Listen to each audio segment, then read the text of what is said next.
Muhammadin sallallahu alaihi wasallam wa ala alihi wa sahbihi ajma'in.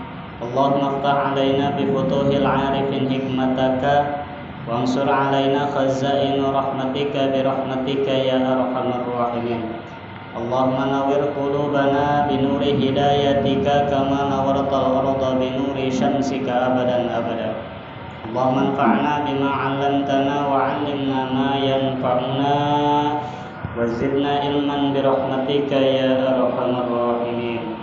Qalu subhanaka la 'ilma lana illa ma 'allamtana innaka antal 'alimul hakim.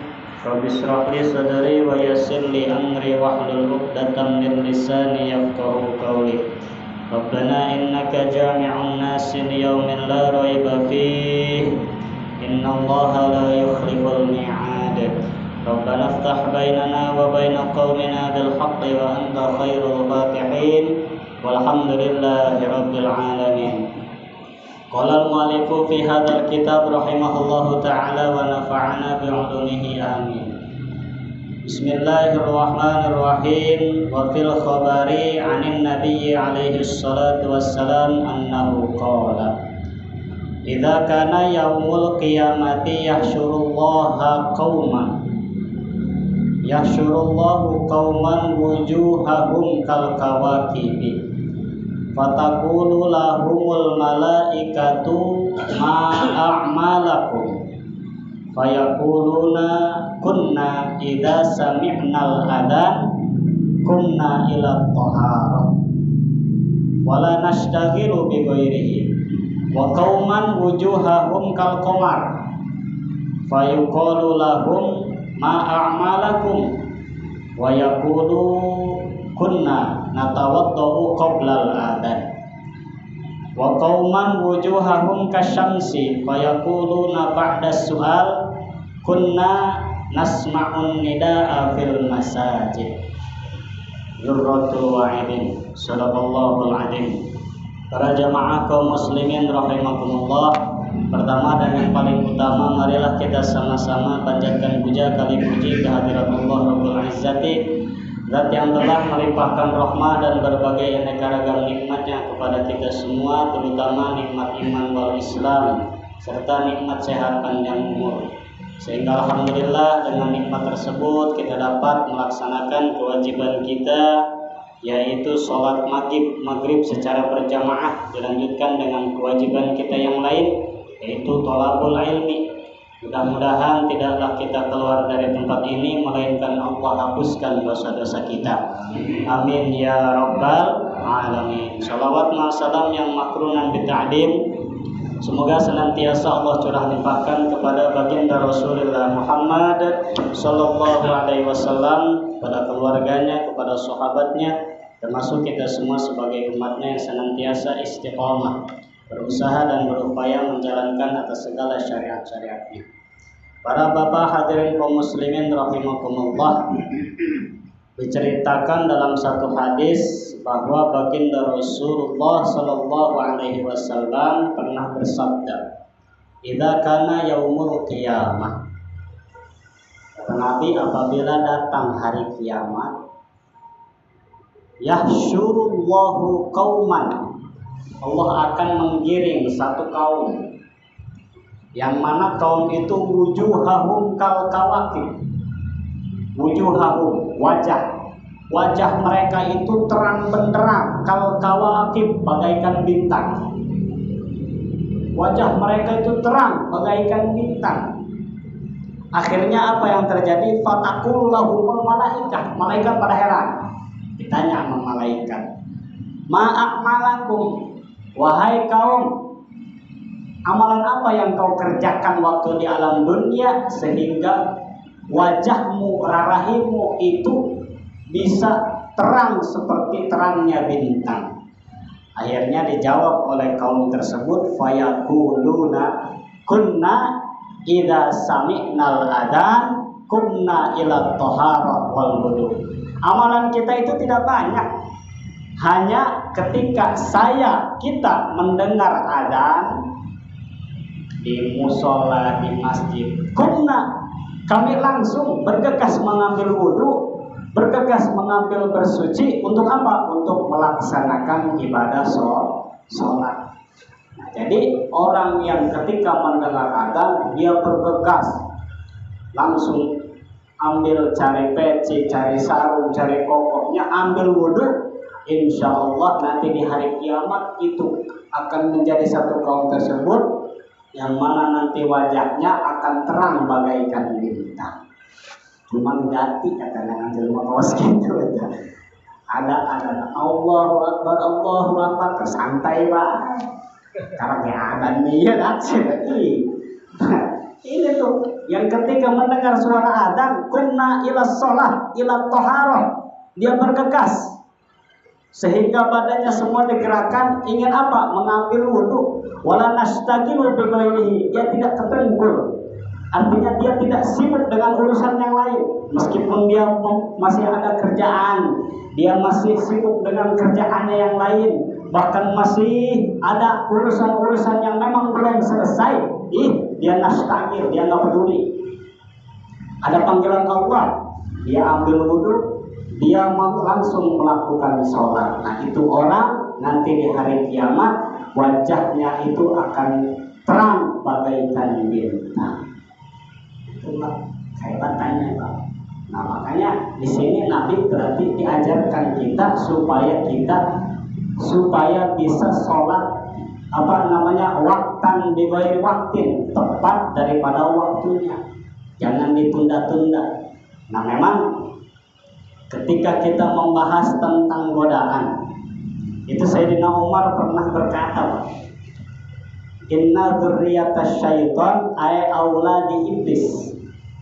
Nah ini kita pernah membahas bahwa yang menggoda paling center kepada manusia melakukan ibadah itu sidasim. Ternyata bukan sidasim aja Pak. Bukan sidasim aja Pak. Ada berapa? Kata Sayyidina Umar, inna dzurriyatash syaitan, sesungguhnya setan itu Pak ay auladi iblis, tegasnya anak-anak iblis. Itu ismuhu Azazil. Kita kasih nama, kata Sayyidina Umar, ismuhu Azazil. Itu setan itu namanya Azazil Pak. Azazil.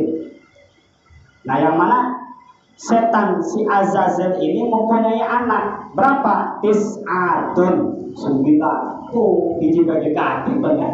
Ada 9 Pak.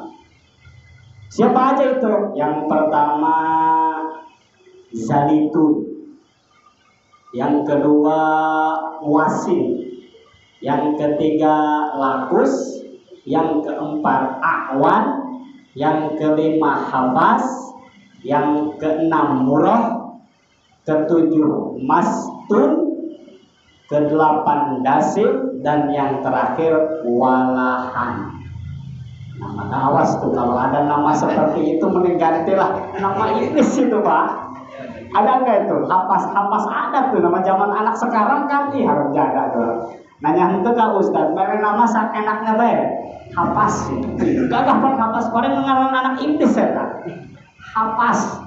Gitu ya. Nah kita jelaskan tugas-tugasnya. Fa'amma Zalitun. Nah adapun anak setan yang pertama yang dinamakan dengan Zalitun. Tugasnya ini yang 9 itu masing-masing Pak. Gitu ya, ditugaskan nama si iblis itu masing-masing. Mempunyai anak 9, kata orang tua mana? Kata si iblis, oi anak king, lu urus tuh yang masing-masing tempatnya. Jangan satu kelompok satu. Urus itu semua umat manusia, jerumusin mereka sejerumus-jerumusnya, supaya nanti di hari kiamat kita dapat teman di neraka bareng-bareng. Itu kata si iblis. Nah, makanya ada 9 nih. Yang pertama fa'amma Zalitun. Yang pertama setan Zalitun. Apa tugasnya? Bahwa sahibul aswa. Masya Allah. Ini si Zalitun ini tugasnya bukan di musola, tugasnya bukan di masjid, tugasnya bukan di majlis, tapi di mana? Di pasar. Si Zalitun di pasar-pasar keliling dia tuh. Untuk apa? Untuk apa? Dia mengelilingi pasar mencari orang-orang yang menggoda orang-orang yang sedang berdagang. Supaya apa? Supaya mencurangi dagangannya. Takarannya dikurangin, timbangannya dikurangin, Sehingga barang yang dia jual waktu di alam luar biasa Pak. Kata yang pemilik, Mas, ini batik berapa? Wah, ini seteran nanas. Modalnya aja ini gede, 240.000 cek mana. Orang mah modalnya 85.000 itu mana? Ditawar sama yang beli, udah 200 aja, padahal dapat untung. Wih, demi Allah, itu modalannya. Demi Allah segala Pak. Allah. Zaitun digoda sama zaitun. Ada lagi yang mengurangkan takaran, mengurangkan timbangan. Pak, beli beras ya. Beli beras berapa? 25 liter. Dikasihnya 24 liter. Gitu ya, awas. Wawailul lil mutaffifin. Nanti di akhir zaman memang kata Nabi kubaron. Tidak ada dosa yang paling besar nanti di akhir zaman terkecuali pedagang. Cukup melakawel untuk pedagang yang mengurangi takaran dan timbangan. Alhamdulillah. Gitu ya. Tidak mantak rugi Pak. Kalau kita berdagang melebihi dagangan kita ke orang lain, nggak bakal rugi. Bahkan semakin berkah. Gitu ya. Bahkan semakin berkah. Ini mengurang-urangin sukinta, gitu ya. Dosa berbahaya. Nah, awas itu godaan zizal itu, gitu ya. Nah, godaannya ketika ada orang yang berusaha untuk dia jujur, nah digoda sama zizal itu nih. Udah, untungin aja, udah kurangin takarannya, yang beli mah gak bakalan tahu. Tugas zizal itu. Kalau kita tergoda, nanti tergoda ke bawah hasutan si iblis, namanya zaitun. Itu godaan iblis yang pertama. Dia sohibul aswaq, dia mengelilingi pasar, gitu ya. Makanya ketika kita melihat keterangan di dalam kitab tahlil itu barang tempat yang paling kotor itu di pasar. Mohon maaf. Makanya diajarkan ulama-ulama ahli sufi itu kalau bisa makan itu jangan di pasar. Kalau misalkan kita sengaja belanja di pasar itu jangan sampai kata ahli sufi itu makan di tengah pasar. Soalnya banyak yang tidak terlihat oleh mata daging kita, benda-benda dan suasana-suasana yang kotor. Gitu ya. Mana salah satunya itu akhlak-akhlaknya para pedagang. Sehingga kan disebutkan di situ tempat yang paling kotor. Waduh, Pak Ustadz, ya kan saya mau usahanya di pasar. Ya lanjutkan. Kalau tidak ada sababiah, jangan sengaja ngajak. Ini mapan kadang-kadang ada orang yang nggak punya uang, di rumah nggak ada kerjaan, main ke pasar.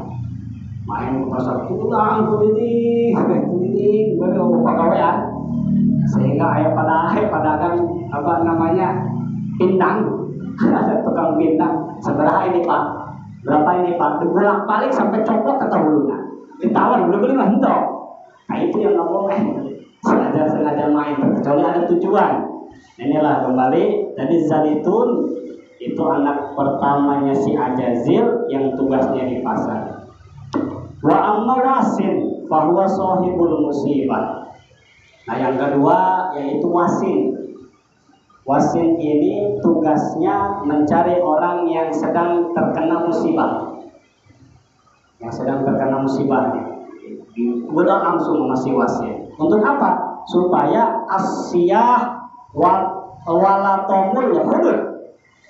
Sehingga dia digoda segoda-godanya supaya ketika orang yang terkena musibah, gimana caranya supaya menjeritnya luar biasa. Gusti Allah bantu kalau nyamurin kain, tak godaan si wasin ya kan? Gitu ya. Sehingga apa? Walatumul hudud ini tangan ditampar sendiri Pak. Masya Allah ini musibah, begitu banget. Pamali. Ini godaan si wasin.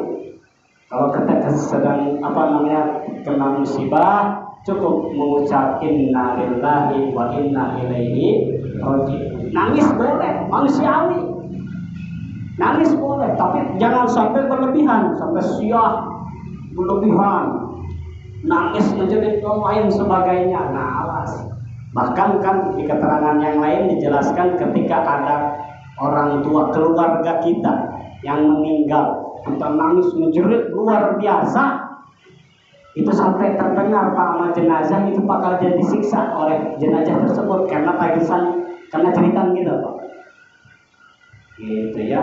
Nah makanya tadi orang yang terkena musibah langsung digoda oleh situasi, tujuannya apa? Supaya asyah, supaya dia bisa menjerit sejerit-jeritnya.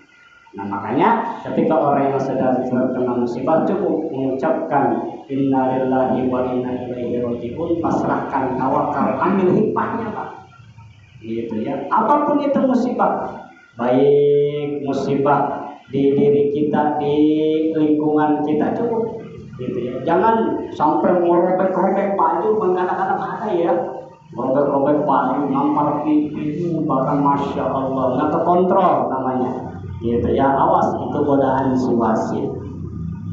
Wa amma akwan. Nah, adapun tugas si akwan, fahuwa sahibus sultan. Nah, ini tugas setan yang namanya akwan ini, yaitu tugasnya bukan seperti orang kita Pak. Ini dia mencari pejabat. RT, ini RT nggak RT aja. Ini kalau RT-nya korupsi, ini digodanya masih awan nih, RT, RW, lurah, wali kota, gubernur sampai presiden. Nah ini digodanya masih awan. Turun anggaran di atas 2 miliar, 2 miliar. Akhirnya digoda masih awan. Ya udahlah, film paling 200 juta mau tanya awan, ya aku papardi, jadi gitu lah. Dah, terkenal godaan si awan ya.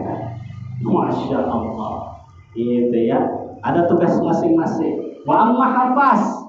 Nah, adapun ada namanya setan hafaz, tugasnya itu fahuwa sahibus syarab. Dia ditugaskan untuk menggoda anak muda, bahkan remaja, orang tua pun ada, untuk menggoda, menggiring remaja untuk meminum minuman keras. Gitu ya.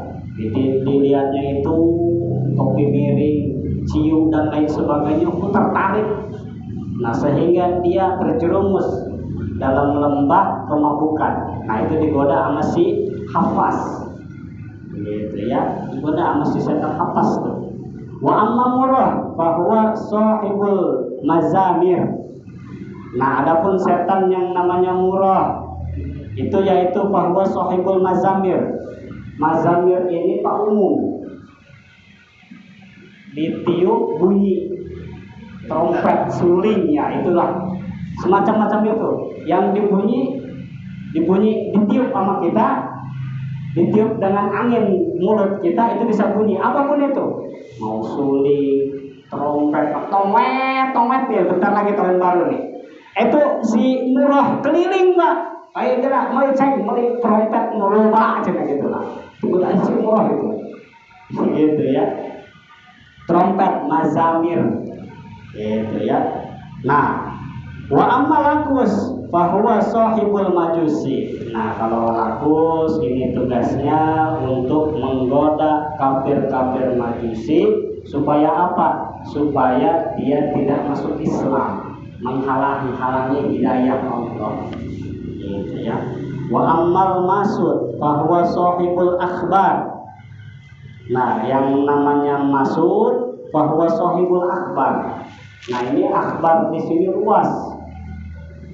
Ini masud ini nempelnya di sini nih Pak, di bibir, sehingga ketika ngobrol pengennya bohong aja,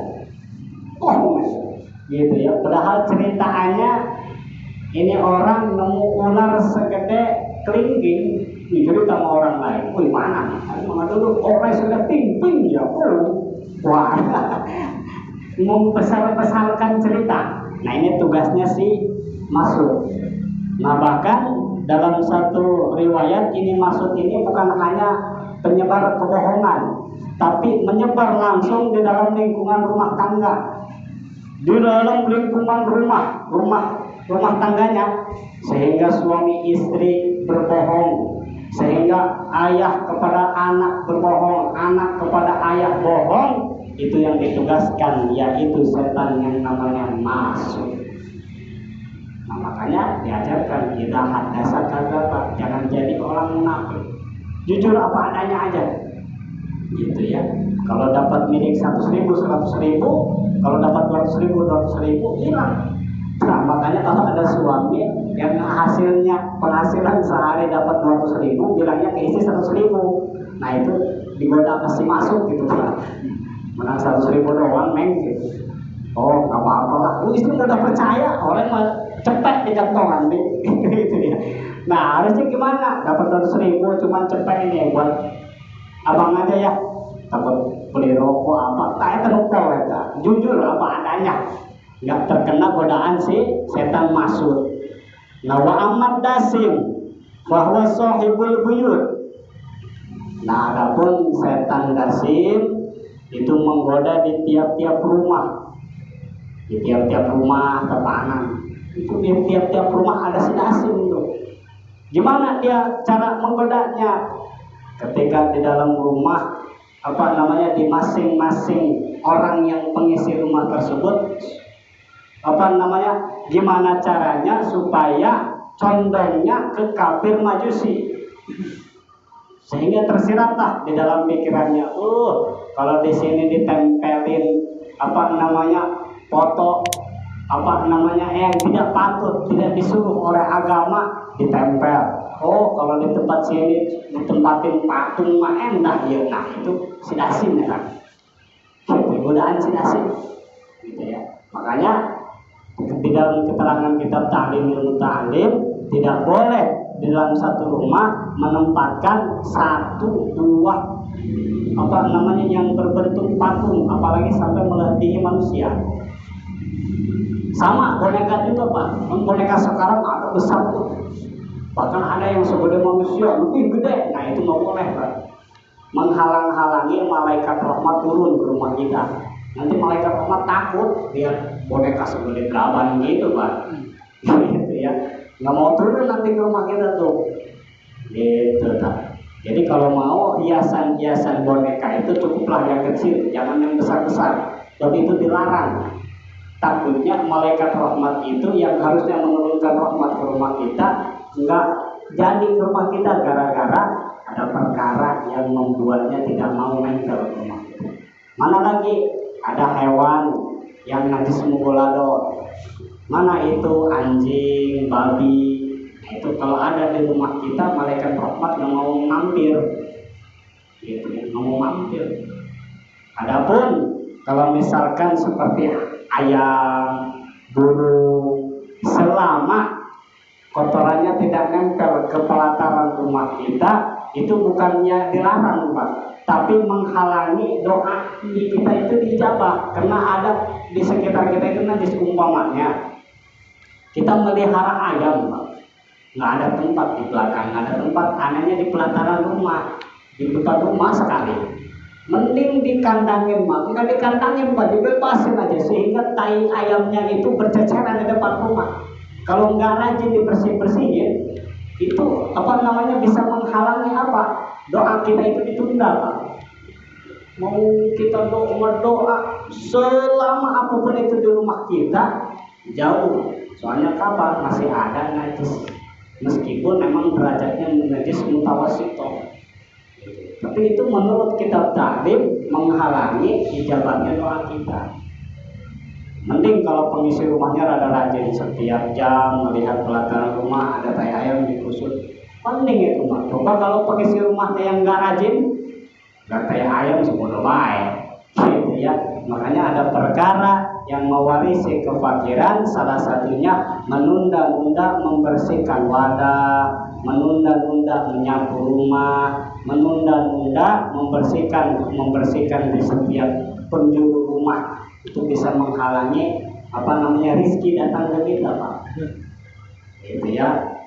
Makanya kalau misalkan di pagi hari sampai menjelang sore wadah apa namanya piring mangkok itu kalau belum dibersihkan, itu bisa mewarisi kemiskinan, gitu ya, bisa mewariskan kefakiran kepada diri kita kalau tidak rajin-rajinnya.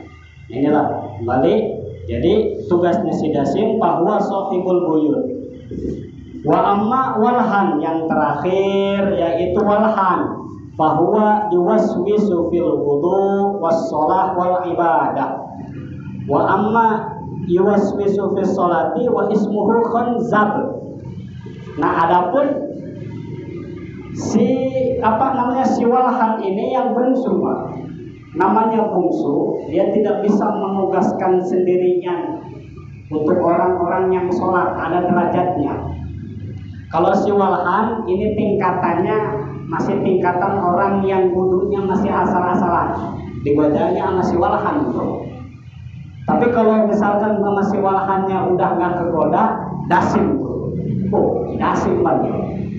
Umpamanya ini si walhan, dia datangnya di tempat wudu orang-orang itu wudu, sehingga wudunya itu dilakukan nempelnya ke dalam hati, diwaswasakan. Udah hampir ke kaki, tadi kepala udah dibersihin belum ya? Tadi tangan udah dibersihin belum ya? Was-was hatinya. Nah, itu terkena godahan si walhan gitu. Nah, adapun yang udah mantap, wudunya udah bagus, sampai mau sholatnya pun udah bagus niatnya. Nah, itu si dasim turun. Mana si dasim turunnya? Allahu Akbar, turun ke jumur pantat, kayak wah ketawa si dasim turun. Gitu ya. Nggak di bawah, nggak kuat ke atas supaya nyerangap. Kamu mulai kita pegawai si dasim. Makanya sebelum sholat dianjurkannya membaca surat Qul a'udzu birabbinas supaya hilang daripada sifat was-was. Qul a'udzu birabbin nas, malikin nas, ilahin nas, min syarril waswasil khannas alladzi yuwaswisu fi sudurin nas minal jinnati wan nas. Insyaallah akan terjaga dari sifat was-was. Nah, ini kan penyakit was-was, penyakit ragu, kita penempel aja Pak. Itu pekerjaan si walhan. Maka diatur oleh ilmu fikih. Kalau ada orang yang was-was masih dia dalam posisi wudu, udah hampir ke kaki, dia bertanya-tanya di dalam hati, tadi tangan udah dibersihin apa belum ya? Kita lihat ke tangan, selama tangan itu basah, yakinkan di dalam hati itu mau udah dibersihkan. Gitu ya. Makanya kalau misalkan ada orang yang ragu, ini tangan udah dibersihin apa belum ya? Kalau ragu seperti itu, belum ada keyakinan, harus dibersihkan terlebih dahulu. Berbeda dengan orang yang ini saya masih punya wudu apa enggak ya? Udah beres wudu nih, dia udah sholat segala macam, udah sholat. Nah, selepas sholat fardu itu mau sholat sunnah, tapi dia bertanya di dalam hati, ini tadi gua batal apa enggak ya? Masih punya wudu apa enggak ya? Nah, itu dihukuman masih punya wudu oleh hukum. Selama dia yakin, jangan jangan ambil dan aliman, jangan maha-maha, jangan ragu-ragu lagi. Maksudnya jangan ragu-ragu di sini, jangan disengaja-sengaja. Gua tadi udah kentut, gua masih punya wudu apa enggak ya? Iya, itu mau terima gelo ya gitu ya. Jadi nggak bisa dipermainkan. Gitu ya. Inilah. Adapun sedang berbicara kondisi wudu kita, derajat daripada niat itu Allah Pak. Sengaja saya bahas lagi supaya meneliti, meskipun kita sudah tahu umum kan semuanya juga wudu itu umum, niatnya itu bagaimana, tapi saya jelaskan lagi supaya lebih jelas. Mana niatnya itu memang muqtaronan bi fi'lihi. Niat wudu itu qasdu syai'i muqtaronan bi fi'li, mengurus syarat. Jadi membarengkan niat muqtaronan bi fi'li, dibarengi dengan kelakuan kita. Mana lebah membasuh muka yang pertama, itulah derajat niat daripada wudu. Jadi nggak cukup Pak, misalkan di tangan, niat saya wudu itu belum cukup. Niatnya wudu itu pas umbahan yang pertama membasuh muka, gitu ya. Niat pun apa? Niat pun itu apapun yang bisa Bapak itu, nawaitu romaladasi, nawaitu wudu, apapun itu, niat saya wudu pun cukup. Yang penting niat. Nah, adapun niat tidak harus diucapkan dengan lisan, Pak, cukup di dalam hati aja. Nah, makanya dianjurkannya 3 kali itu tidak sampai misalkan udah beres nawaitu romaladasil asghari fadlillahi ta'ala diulangi lagi, nggak perlu, Pak. Itu wajibnya hanya basuhan yang pertama. Adapun yang ketiga itu mau baca jampe-jampenya aja. Mana Allahumma bayyid wajhi yauma tabyadu wujuh wa taswadu wujuh. Nah, itu jampe tuh. Jampe apa? Untuk orang yang berwudu ketika membasuh muka, kelihatannya meskipun ini orang hitam tapi kelihatannya ganteng. Enak kata Pak. Gitu ya. Mana lagi? Sunnahnya itu apa namanya, orang yang mutawadi selepas wudu jangan diusap. Pakai anduk, pakai apa namanya, pakai baju dan lain sebagainya. Sekering-keringnya aja sama angin. Sebab apa? Cipratan wudu kita itu akan menjadi malaikat. Yang mana malaikat itu akan mendoakan kita, memohon ampunan kepada si mutawadi ila yaumil qiyamah, sampai hari kiamat. Kan lumayan tuh. Makanya rugi tuh orang yang apa namanya udah wudu diusap. Dia lah sama anduk, rugi kan. Di samping rugi, dia akan mewarisi apa kelihatannya itu mesem aja apa ya, muram, kusam kelihatannya, enggak resep ditinggali itu, Pak. Dilihatnya itu bosan aja. Nah, itu konsekuensi orang yang berwudu, habis wudunya itu dia lap. Nah, makanya apa, biarkan aja. Termasuk wudu, habis adus juga. Ya akan jadi cipratan malaikat. Nah, inilah.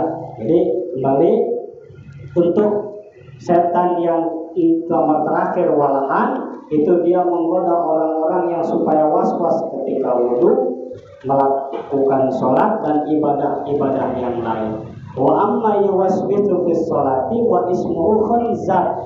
Nah, adapun nama lain daripada walahan yang menggoda khusus di dalam ibadah sholat, yaitu namanya khanzab. Nah, itu nama-namanya aneh berarti, Pak ya. Nah, kalau ada nama khanzab, ada lakus, ada murah. Cuman murah ini kayaknya ada di kampung Jawa juga nih. Itu murah tuh nama zuriatan syaitan gitu ya. Awan, awan juga ada kayaknya gitu ya. Awan, wasin, zalitun. Nah, itulah nama-nama apa namanya zuriatan syaitan. Kembali kepada hadis yang tadi, diucapkan oleh malaikat terangnya seperti bintang. Karena apa? Idza sami'nal adzan, ketika mendengar adzan, kumna ila thaharah, dia langsung mengerjakan wudu, dia langsung menunggu adzan. Wala nashtagilu bi ghairihi. Wa qauman wujuhahum kal qamar. Ada lagi satu kaum yang wajahnya itu bukan seperti bintang terangnya, bahkan seperti kal qamar, seperti bulan purnama tanggal 15, Pak. Lebih terang berarti ya. Sehingga malaikat pun bertanya, fayuqalu lahu ma'amalakum, wahai kaum, amalan-amalan apa yang kau kerjakan waktu di alam dunia? Fayaquluna, kami kunna natawaddau qoblal adzan. Kami mantap, ini muka kami seperti terang bulan tanggal 15 bulan purnama, itu kami hanya mengerjakan wudu tetapi sebelum adzan berkumandang. Ini orang belum adzan tapi sudah mengambil wudu, nanti di hari kiamat mukanya itu akan terang bagaikan bulan purnama. Setengah 12 sebelum mau adzan wudu muka gitu. Jangan, Pak. Jangan. Ada wujud jangan, ada udah beres. Aku itu juga pakai leha-leha baik. Leha-leha rokat pertama, lalu juga rokat pertama. Terus jauh berarti ya. Kunna natawaddau qabla adzan. Wa qauman wujuhahum kasyamsi. Yang terakhir ada satu kaum yang mana mukanya itu kasyamsi, terangnya itu seperti matahari, lebih terang daripada bintang, lebih terang daripada bulan purnama.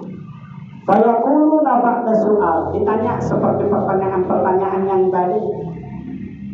Dijawabnya kunna nasma'un nida'a fil masajid. Kita itu sudah mendengarkan adzan di dalam masjid. Jadi jangankan ambil wudu, jangankan masih di luar, sebelum si muadzin adzan kita sudah duduk di majlis, kita sudah duduk di masjid. Masya Allah, kita mah ada seperti itu Jumat doang. Gitu ya, Jumat doang kita mah. Sholat tahar ngomong-ngomong, gitu ya. Coba aja tanya tuh ke DKM Palus, nah ada kayak gitu. Gitu ya, jadi yang adzan udah sholawatan, udah 15 menit, ya imam catatan nenek banyak, gitu ya. Nah itulah. Jadi di sini akan terang bagaikan matahari untuk orang yang sudah duduk di masjid, dia mendengarkan adzan, sudah bersuci, sudah bahkan sudah sholat qobliyah segala macam. Masya Allah. Nah inilah. Ruya anin Nabi alaihi salatu wassalam, idza kabbara al-abdu lis-salati yaqulullahu ta'ala lil malaikah.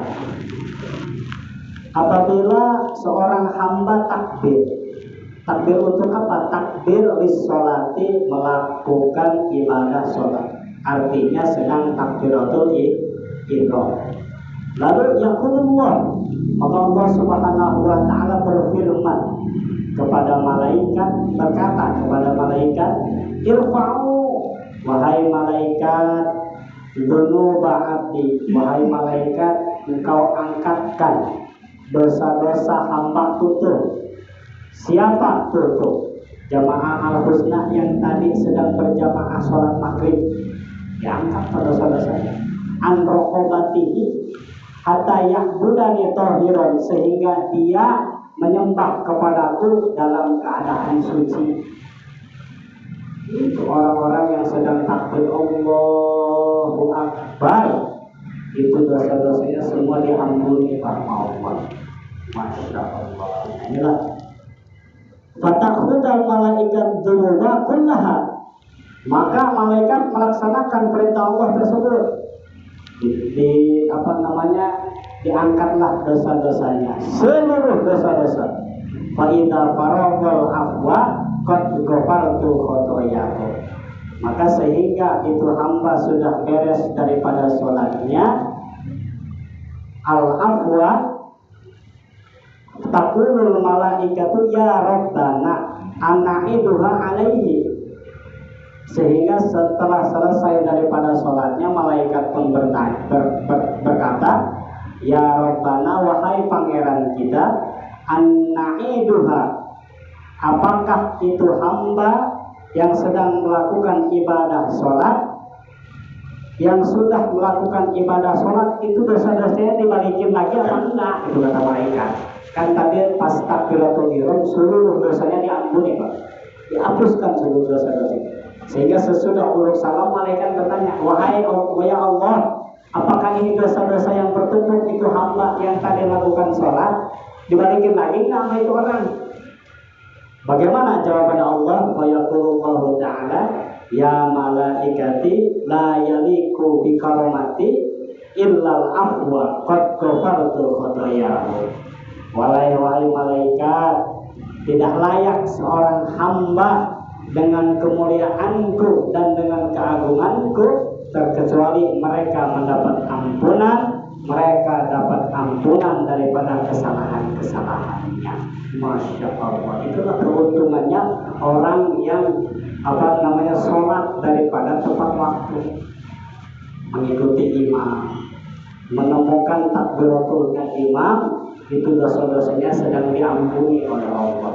Tapi kan berat godaannya ada aja, gitu ya. Tapi tuh si walahan, si asin, semuanya, sehingga kan itu tingkatan setan dikatakan dalam satu riwayat, setan itu sebetulnya ketika hamba menyebutkan Bismillahirrahmanirrahim itu lebur bagaikan timah dibakar. Tetapi leburnya timah dibakar, setan itu hancur berkeping-keping, itu kepingannya itu menjadikan setan lagi, anak-anaknya, sehingga bukan hilang tapi makin banyak. Nah, itulah godaan terbesar seorang manusia, yaitu menahan daripada hawa nafsu dan godaan setan, gitu ya. Karena ini kan kalau misalkan diuji secara nafsu, gitu ya, itu hadir ke tempat majelis itu berat ya, berat. Masya Allah, pahalanya orang yang hadir di tempat majelis itu kan dikatakan itu lebih baik min sholati alfi rakaatin, itu lebih baik daripada sholat 1000 rakaat bangsa sunnah. Itu lebih baik lebih baik orang yang datang duduk ke tempat majlis daripada orang yang sholat sunnah 1000 rakaat. Coba, jangankan saya pribadi, ini kayaknya di sekampung Jawa bahkan sejakarta Barat, segede-gedenya kiai nggak pernah tuh sholat sunnah 1000 rakaat. Tapi itu akan lebih baik mengalahkannya dengan orang yang duduk aja mendengarkan nasihat ulama 1 jam. Itu lebih baik daripada sholat 1000 rakaat. Mana lagi lebih baik juga daripada wa'iyadu maridin, wa'iyadu alfi maridin. Lebih baik orang yang datang ke majelis itu lebih baik daripada orang yang datang dia melayat ke 1000 orang yang sakit, itu mengalahkan kebaikannya dengan orang yang majelis datang ke tempat majelis. Kita menjemukin orang yang sakit, bukan 1 orang tapi 1000 orang, itu memang baik, tapi lebih baik ganjarannya orang yang datang ke tempat majelis. Oh, ternyata itu ngalayat, berkunjung ke saudara kita yang sedang sakit itu diganjar, Pak. Makanya ada etika dan adab banyak. Kalau misalkan kita melongok orang yang sakit, entah itu di rumahnya, di rumah sakit, kasih semangat, minimal kasih semangat jasmani. Gampang semangat rohani mah. Semangat jasmani, oh Pak, padahal udah parah umpamanya stadium berapa? Stadium 4, stadium 5 lah. Itu disemangatin, Bapak kuat, Bapak pasti sembuh, Bapak pasti bisa ngelawan. Disemangatin, ulah dia mah air karat, gitu ya, gering seetik datang. Gerinon gitu dia asup angin kemarin, cuma diimpus ke dokter. Tetangga aja kemarin diimpus, payah ya. Disiksian langsung awas. Itu orang yang nggak punya adab berarti ya.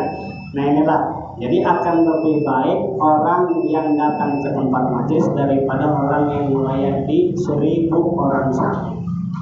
Dan juga ada lebih baik daripada orang yang sholat jenazah 1000 jenazah. Oh, berarti sholat datang orang ke tempat orang yang ingin mensolatkan jenazah itu mendapatkan pahala. Tetapi pahalanya itu tidak kalah lebih besar mengalahkan orang yang datang ke tempat majelis. Bahkan mengalahkan orang yang meskipun sholat jenazahnya itu 1000 jenazah Jakarta Barat kayaknya 1000 jenazah banyak. Nah inilah keistimewaan orang-orang yang duduk di tempat majelis. Inilah kembali tadi ditanyanya oleh malaikat, dicabutkannya diangkatkan seluruh kesalahan, seluruh dosa hamba, cukup dengan dia idza kabbara abdu lis-sholati, cukup dia takbiratul ihram melakukan sholat menghadap kepada Allah khalisan mukhlisan secara ikhlas dan tidak ada paksaan, itu ganjarannya sangat besar.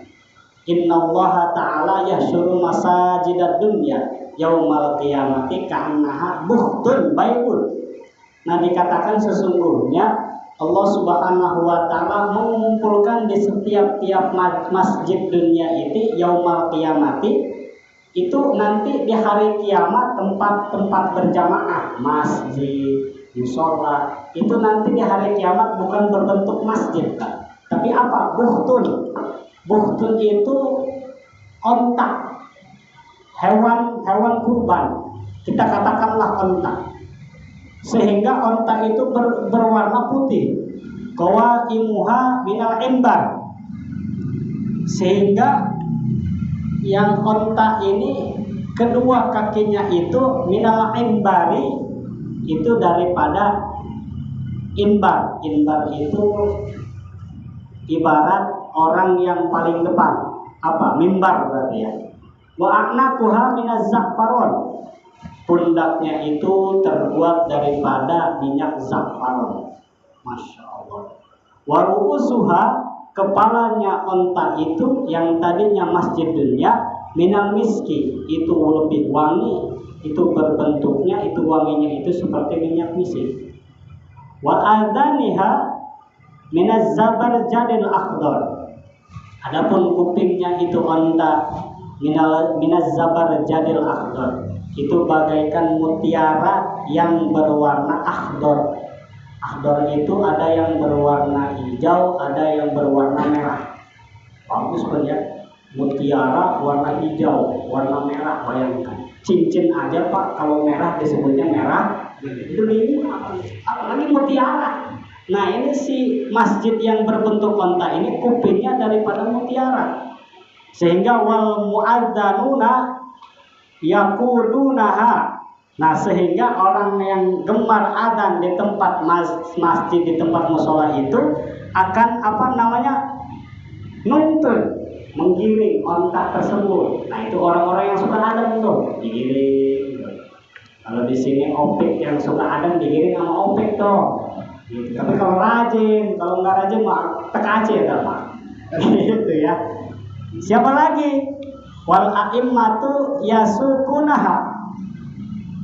Nah, kalau tadi yang tukang adzan dia yang menggiring itu berarti di belakang Pak. Jadi mengarahkan si onta. Kalau si onta bertujuannya ke barat, ini yang adzan ini ke kiri, ke kanan. Nah, itu tugasnya si muadzin. Nah, adapun imam ini mau megang kondali. Kondali itu si imam itu berarti di atas tuh. Naikin onta, imam. Kalau orang yang rajin imam dapatnya, gitu, enggak belang betong. Istiqomah imam baik gitu ya. Minaz za'faron. Nah, mana lagi? Fayamurru fil aradil yaumal qiyamati kal barqil khatib. Sehingga liwatnya di pelataran nanti di hari kiamat itu berjalannya itu bagaikan kilat yang nyamber. Sehingga malaikat itu pada heran, bertanya kepada seluruh umat, apakah itu dari golongan nabi, apakah itu dari golongan rasul? Sehingga dijawab bukan. Balaha ulai min ummati Muhammadin yahfaduna sholawatil khamsi bil jamaah. Kata pengundang-undang itu bukan dari golongan nabi, bukan dari golongan rasul. Malaikat itu dari golongan umat Muhammad yang dia semasa di alam dunianya, yang tadi itu mengiring itu yang menjadi kondalinya itu imam, itu ontanya itu masjid, dan yang menggiringnya itu orang yang adzan. Sehingga seluruh jamaah yang gemar datang ke tempat berjamaah tersebut akan terbawa oleh dorongan onta tersebut.